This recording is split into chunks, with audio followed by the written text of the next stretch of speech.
Parlons aujourd'hui de la religion traditionnelle Igbo, du conte au cinéma. Cette religion traditionnelle, partiellement remplacée par le christianisme depuis la colonisation britannique, est restée vivante. Elle perdure dans les coutumes, les noms personnels, les contes populaires et le cinéma nigérian Nollywood. Une liste représentative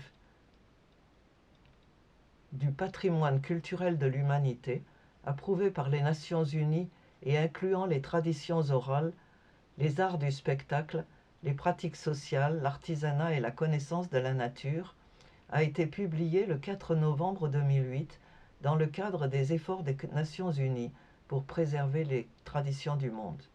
Ces traditions, qui incluent la présentation de la noix de kola et les prières traditionnelles Igbo, les instruments musicaux, la musique et le chant, les festivals et les sorties de masques, le vêtement traditionnel, l'art et l'artisanat restent partie intégrante du quotidien en pays Igbo. Elles ont fait l'objet de recherches dès l'époque coloniale, recherches aujourd'hui poursuivies dans le but de protéger la culture de cette région et d'encourager les Igbo à redécouvrir leur culture et à l'apprécier. Au Nigeria, plusieurs secteurs ont pris sur eux de partager ces connaissances. Le secteur de l'éducation en particulier a placé la langue et la culture Igbo au programme du secondaire dans tous les États Igbo depuis les années 70 et de nombreuses publications témoignent de l'intérêt suscité par cette décision.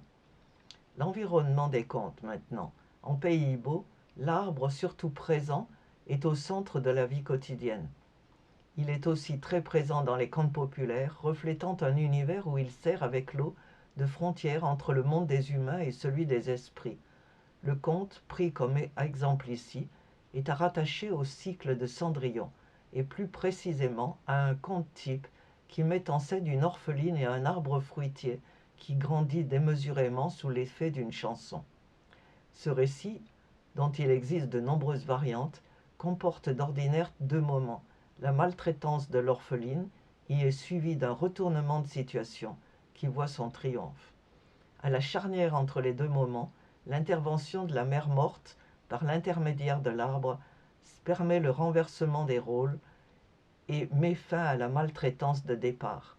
L'orpheline se met alors à chanter, entamant un dialogue avec l'arbre, point de rencontre traditionnelle avec les ancêtres, et investie ici d'une fonction maternelle. Elle lui raconte son infortune sur le mode des incantations. Richesse, test de sociabilité, le repas, lui, est considéré comme l'image même de la vie dans sa plénitude. Manger, c'est s'approprier une force et donc prouver sa puissance, mais aussi communier avec les ancêtres comme avec ses semblables.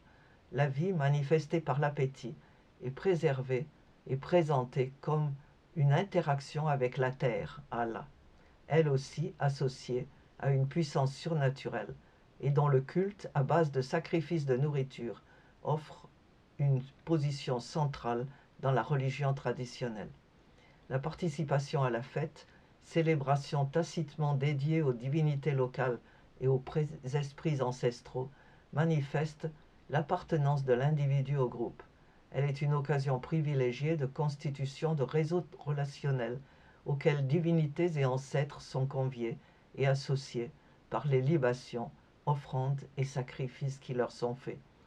Elle exprime le désir, la volonté de resserrer les liens avec le clan, parce qu'elle est ancrée dans la religion traditionnelle, parce qu'elle est culte des ancêtres, sacrifice d'apaisement aux divinités et moyen de se concilier leur bonne grâce avec ces gigantesques banquets, la fête s'organise normalement autour du repas, généralement du foufou d'igname, l'igname étant la nourriture de base traditionnelle, par opposition au manioc importé. Il est connu d'ailleurs que les ancêtres ne mangent pas de manioc.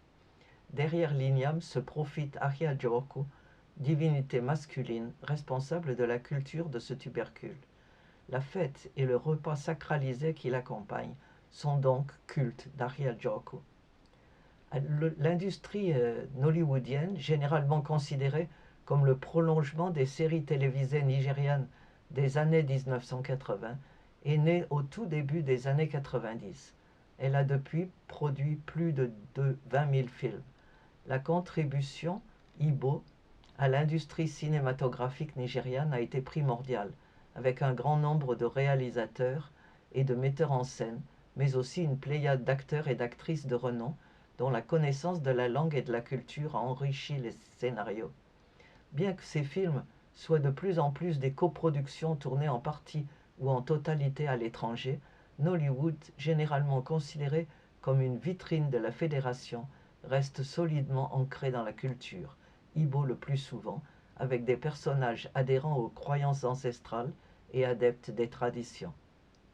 Plus de la moitié des personnages de Nollywood se retrouvent pieds et poings liés par des serments et des pactes conclus dans des périodes de détresse par eux ou par leurs ancêtres, et les films inspirés par la foi chrétienne se terminent le plus souvent par la délivrance ou la damnation des victimes. La première scène de Night of Riots and War, en 2004, c'est au moment où le personnage principal, une jeune femme, entre dans la voiture qui doit l'emmener à l'église pour son mariage, et on apprend là qu'elle est mariée à l'esprit du fleuve. Le monde des esprits n'est jamais loin. La plupart des films présentent des morts revenant la nuit hanter leurs meurtriers, demander vengeance, ou des esprits répondant à l'appel du devin. Au sein d'un monde en rapide évolution et pleinement engagé dans la mondialisation, les croyances Igbo assurent l'enracinement dans la culture et facilitent l'adaptation de cette société toujours prête à s'expatrier.